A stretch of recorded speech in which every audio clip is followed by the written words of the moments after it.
Good morning, welcome back to my channel নিতুর কাহিনী পরিবারে তোমাদের সবাইকে অনেক অনেক স্বাগত আর অনেক ভালোবাসা। তোমরা কে কেমন আছো বলো? আশা করি সবাই খুব খুব ভালো আছো আর সুস্থ আছো। আর এই সময়টা সবার শরীরটা খারাপ হচ্ছে আর ভীষণ গা ম্যাচ ম্যাচ করছে, মনে হচ্ছে কিছুই যেন ভালো লাগছে না, কাজ করতে ইচ্ছা করছে না, মনে হয় বসে থাকি শুয়ে থাকি, কিন্তু ওটা করলে তো আমাদের চলবে না, তাই না? আর বড়দের প্রণাম আর ছোটদের অনেক ভালোবাসা নিয়ে এখন থেকেই আমার ব্লগটা শুরু করছি। আশা করি তোমাদের ভালো লাগবে। আমার সাথে থাকো আর আমাকে এইভাবেই ভালোবাসা দিও। আর ওখানে দেখলেই একটু পাউরুটি সেঁকে নিচ্ছি। আর সকালে দাদাভাই খেয়েছে ওই যেটা খায়, কাজু কিশমিশ এগুলো দিয়ে, আর সাথে নিয়েছিল মুড়ি। তা বললো আজ আর ভারী কিছু খাবে না, আর এগুলো আমাদের জন্য একটু করে নিচ্ছি, চা দিয়ে খেয়ে নেব। তা আমি না ওই রুটি সেঁকার মধ্যে ভাজি না, তাহলে না গ্যাসের মধ্যে অনেক সময় নোংরা হয়। আমি এইভাবে ফ্রাই প্যানেই ভেজে নিই বলতে জাস্ট প্রথমবার একবার তেলে একটু বুলিয়ে নিই, তারপরেরগুলো আর বোলাতে লাগে না, কিন্তু ওরকমভাবে উল্টে পাল্টে সেঁকে নিলে খেতে খুব ভালো লাগে। আর এখানে চা নিয়ে নিলাম, দাদাভাইয়ের জন্য নিয়েছি একটুখানি, কিন্তু খাইনি। প্রত্যেকবারই বলবে চা বানাও আমার জন্য, আর করার পর না আর খাবে না। আর আজ জানো তো ঘুগনি অর্ডার আছে বিকালে ওই 5টার সময়, ঘুগনি আর রুটি। তা অর্ডার আছে, খুব বেশি রুটি না, যারা নেবে তারা 7 পিস রুটি নেবে। তা 5টার মধ্যে দেবো। আমি এখন ভিজিয়ে দিই, তারপর মায়ের শরীর খারাপ, একটু মাকে দেখতে যাব। আর চৈতালি গিয়েছিল হচ্ছে ওর মেয়ের স্কুলে, ওখান থেকে এখানে এসেছিল। আর ওই যে চাটা, ওর আমার হাতে চা না খেলে ভালো লাগে না। আর এই হলো আমার বাপের বাড়িতে মা ভবতারিণী, দক্ষিণেশ্বরের মা। আর যে উপরে আছে হচ্ছে মাকে যে নিয়ে এসেছিলাম বড় মা, ওই মা। আর আমি গোপালের জন্য এনেছিলাম লজেন্স। বাড়ি চলে আসলাম, এসে দেখি দাদাভাই ঘুমিয়ে পড়েছে। দাদাভাইয়ের সাথে সাথে মিকিও নাক ডেকে ঘুমাচ্ছিল, আর বান্টি দেখছিল টিভি। আর আমার একটা বোনু বান্টির কথা শুনতে চেয়েছে, ঝর্ণা বোনু। আমি একদিন বান্টিকে যখন কথা বলি না, টিভিটা যে চলে আমার মাথাতেই থাকে না। টিভি বন্ধ করে বান্টির কথা তোমাদেরকে একদিন ঠিক শোনাবো। আর দেখেছো এনার চোখ হচ্ছে ঢুলুঢুলু করছে। আর আমি, চলো এবার রান্নাঘরে চলে যাই, কারণ বেলা হয়ে যাচ্ছে, রান্নাটাও আমাকে করতে হবে। আর এদিকে জানো তো এতটাই গরম, আবার মাঝে মাঝে ঠান্ডা, কিছুই যেন ভালো লাগছে না। আমাদের একটু একটু পাখা চলছে। আর এখানে দেখো আজকে আমি লাউ দিয়ে ডাল বানিয়েছি, একটু ধনেপাতা দিয়েছি, আর ভাত হয়ে গেছে। মিকির চিকেনটা আমার হয়ে গেছে, কারণ মিকিকে 12টার মধ্যেই আমায় খেতে দিতে হয়। আর দাদা ভাইয়ের জন্য জুসটা দেখালাম না, আমি তো প্রায় সময় দেখাই, আজ আর দেখালাম না। আজ একটা রেসিপি বানাবো, বেঙ্গলি ফ্রাই। এই রেসিপিটা একটা ম্যাজিক হবে। তোমরা আমাকে যদি বিশ্বাস করো তাহলে আজকের এই ভিডিওটা স্কিপ করো না, দেখো। আর এই রেসিপিটা আমি তো বানাচ্ছি, আবার এই টাইপেরই শিশিরও কিন্তু বানিয়েছিল, ঠিক এইভাবেই, আর এত টেস্টি হয়েছিল খেতে। আজ কিন্তু আমি শুধুই লাউ ডাল আর বেগুন ভাজা দিয়েই, মানে এই বেগুন ফ্রাইটা দিয়ে আমরা সবাই কিন্তু খেয়েছিলাম। আর খুব ডিটেলসে কিছু দেখাইনি, যেহেতু এটা আমার কুকিং চ্যানেল নয়, তা যতটুকু দেখিয়েছি তোমরা ঠিক বুঝতে পারবে। এখন অনেকে অনেক সুন্দর সুন্দর রান্না বানাও, আর এই রান্নাটা কিন্তু আমার একদমই নয়, হ্যাঁ, আমিও দেখে দেখে শিখেছি। প্রথমে নুন দিলাম, আর গুঁড়ো লঙ্কা দিলাম, লাল লঙ্কা, কাশ্মীরি নয় কিন্তু এমনি লাল লঙ্কা, আর হলুদ। এটাকে আমি একটু ম্যারিনেট করে রেখে দেবো। আর তারপর আমি এর কোটিংটা রেডি করে নেব। আর এখানে আমার অনেক কিছু ছিল না, জানো তো, বেসন সুজি একটু দেওয়া দরকার। আর এখানে দিলাম চাল গুঁড়ি আর ময়দা, যা ঘরে ছিল, কারণ এখন সময়টা আমার কি যাচ্ছে তোমরা জানোই।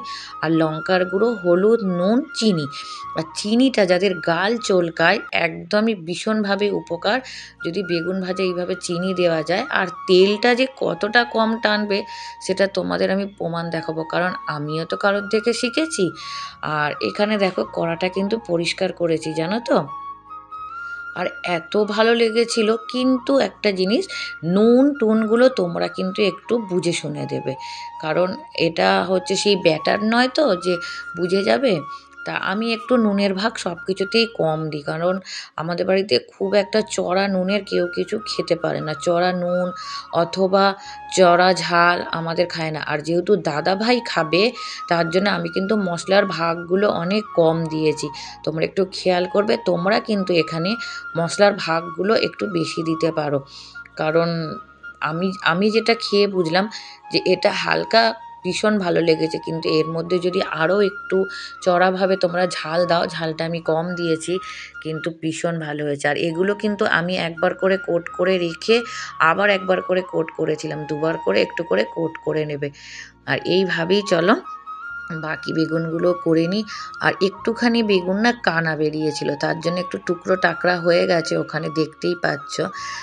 তা এই রেসিপিটা আমি বলবো, আমি কখনো বলি না যে তোমরা ট্রাই করো বাড়িতে, কারণ আমার যেহেতু এটা কুকিং চ্যানেল নয়, তা এই রেসিপিটা আমি বলবো তোমাদের ট্রাই করতে। আমার ভীষণ ভালো লেগেছিলো, কারণ আমি অনেক পরে খেয়েছি, মানে অনেকটাই পরে। তো আমি যখন খেয়েছি 3:30 4টে, ঠান্ডা হয়ে গেছিলো। আমি কিন্তু বেগুন ভাজা একদমই ভালোবাসি না, কারণ বেগুন ভাজায় এত তেল থাকে আর আমার গলাও চুলকায়। কিন্তু আজকে আমি 3:30 পৌনে 4টের দিকে খেয়েছি, কিন্তু এত ভালো লেগেছে বেগুন ভাজাটা, ডালটা দিয়েই আমি খেয়েছি। আর এই যে এটা রয়ে গেল, এটা এখন 2-3 দিন রেখে দিতে পারবে। আবার কিছু ভাজলে বা কখনো গোলারি টুর মতন করে নেওয়া যাবে, যেহেতু ওর মধ্যে মশলাটা আছে, খারাপ লাগবে না, কিন্তু ভালো লাগবে। তা ওটাকে আমি রেখে দেব। আর এখানে আমি বেগুনগুলো ভেজে নেব।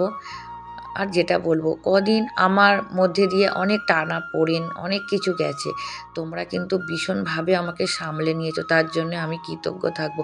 কারণ তোমরা এত ভালো ভালো কমেন্ট করেছো, আমি কখনো কেঁদেছি, কখনো হেসেছি। সত্যি কথা যে তোমরা আমাকে এত তাড়াতাড়ি আপন করে নেবে, এটা আমার ভাগ্য।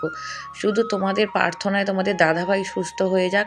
আর ইতিমধ্যে আমাকে অনেক রকমভাবে অনেকে সাহায্য করতে চেয়েছো, তাদেরও অনেক অনেক ভালোবাসা। হ্যাঁ, তোমাদের সবার সাহায্য নেব, একটা সময় আমাকে দাও। আমি শুধু পেটে খাবার জন্য বা ঘর ভাড়ার জন্য আমি চাই না তোমাদের থেকে সাহায্য নিতে। কখনো যদি দাদা ভাইয়ের জন্য, বান্টি শোনার জন্য প্রয়োজন হয়, আমি তোমাদের কাছে হাত পাতবো, আমি কথা দিলাম তোমাদের। কিন্তু শুধু পেটে খাবার জন্য, পেটে আমাদের বাড়ির ছেলেরা বা আমরা যেরকম হোক করে খেয়ে নিতে পারি, আমাদের কোনো নেই যে এটাই খেতে হবে, ওটাই বাইরের খাবার ভালো মন্দ। একটা সময় আমাদের সময় ভালো ছিল, তখন আমার ছেলেরা আমরা খুব ভালোভাবে বেঁচেছি, খেয়েছি। হ্যাঁ, ঘুরেছি এটা বলবো না, কারণ বান্টির জন্য আমরা সেইভাবে কোথাও ঘুরতে যেতে পারিনি, কিন্তু খাওয়া দাওয়া সব সময় ভালো খাওয়া দাওয়ার মধ্যেই ছিলাম। তা সেই জন্যই তোমাদের সবাইকে হাত জোর করে বলছি, অনেক অনেক ভালোবাসা। তোমরা আমাকে সাহায্য করতে চেয়েছো, আমি নিশ্চয়ই নেব। যখন দাদা ভাইয়ের জন্য প্রয়োজন পড়বে, নিশ্চয়ই তোমাদের কাছে হাত পাতবো। আর দেখো, আমি কিন্তু আর তেল দিইনি, এটুকু আমাকে তোমরা বিশ্বাস করতে পারো। মানে আমি নিজেও অবাক হয়ে গেছি, কারণ বেগুন ভাজা করতে করতে আমার তেল কড়া শুকনো হয়ে যায়। আমি অবাক হয়ে গেছি, এটা আমার কাছে একটা ম্যাজিক বেগুন ভাজার রেসিপি আমি তোমাদের সাথে শেয়ার করলাম, বিশ্বাস করে দেখতে পারো। আর আমার কাছে এই চামচটা ছিল, কাঁটা চামচ থাকলে ভালো বোঝাতে পারতাম। পুরো না কড়কড় করে আওয়াজ হচ্ছে, আর কোনো তেল বেরোয়নি, তোমরা দেখতে পারো। আর একটু সাজানোর জন্য ধনেপাতাটা, শুকনো লঙ্কাটা দিয়েছিলাম, ওটা অনেকে অন্য কিছু দিয়েও সাজাতে পারো। তাহলে এই হয়ে গেল আমার বেগুন ফ্রাই বা ম্যাজিক বেগুন রেসিপি বলতে পারি। আর এখানে হোম ডেলিভারিতে বললামই ঘুগনি, তা মটরটাকেও সিটি মেরে নিয়েছিলাম। আর আমি তোমাদের বললাম না যে আমার একটু খেতে দেরি হয়েছে, তা আমি না এখানে ঘুগনিটা আগে করে নিয়েছিলাম, কারণ খাওয়ার পর না আর ভাল লাগে না ঝট করে কিছু করতে। তাই ঘুগনি রেসিপিটা বানিয়ে নিলাম, আর খুব হালকা পাতলা। যারা ঘুগনিটা মানে নেবে, খুব হালকা মশলার খাবে, তারা খুব বেশি রিচ হবে না। তা সেই কারণেই আমি হালকা মশলা দিই। দেখো বাইরের ওয়েদারটাও মানে অন্ধকার হয়নি, দেখিয়ে দিচ্ছি। আর খুব হালকা মশলাতেই করে নিয়েছি বেশি। আর এত তাড়াতাড়ি কেন করলাম, যেহেতু 5টায় যাবে, আর আমি কড়ার মধ্যেই না রেখে দেব, কারণ আমি গরম করে তখন আর একবার আমি বক্সে ভরে দিয়ে দেব। সেই জন্যে আগে ভাগে করে নিলাম, বাসনটাও মেজে নিতে পারবো।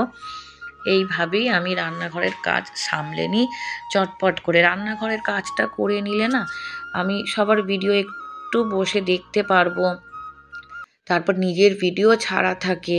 তা এই সব কিছু মিলিয়েই একা হাতে সবটাই সামলাতে হয়, বোঝো তো বলো। আর সবাই সামলাও তোমরা একা হাতে জানি, কিন্তু আমারটা একদমই অন্যরকম গো।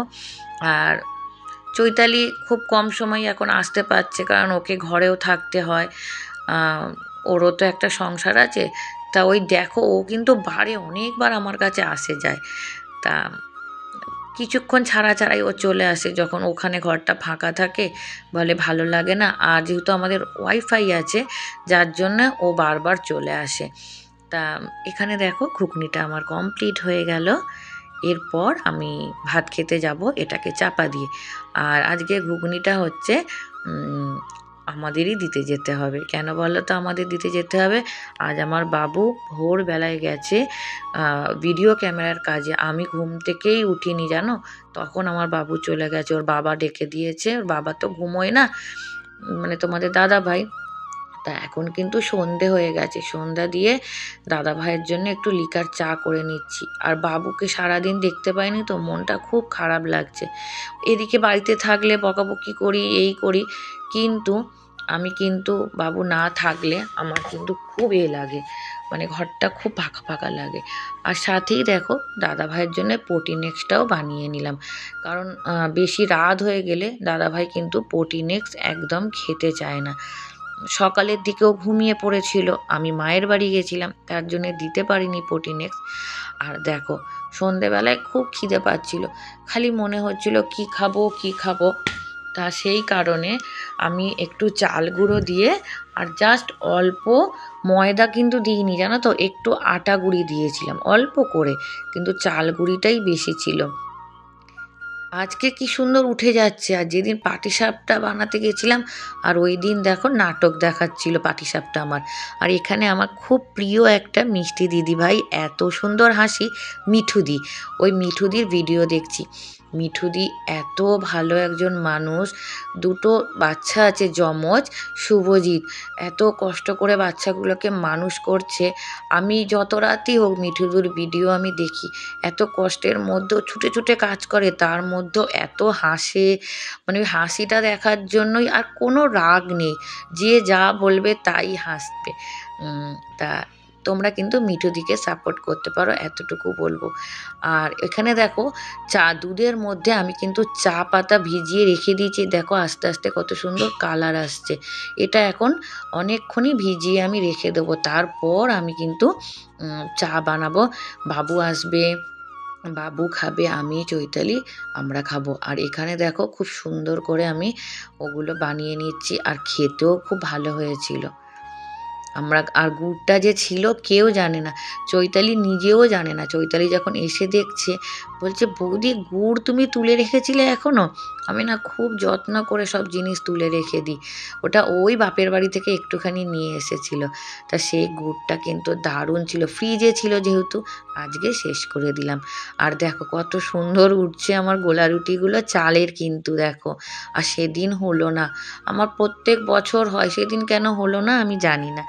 আর দেখো এখানে রেডি হয়ে গেল, সবার জন্য আলাদা আলাদা করে ভাগ করে নিলাম।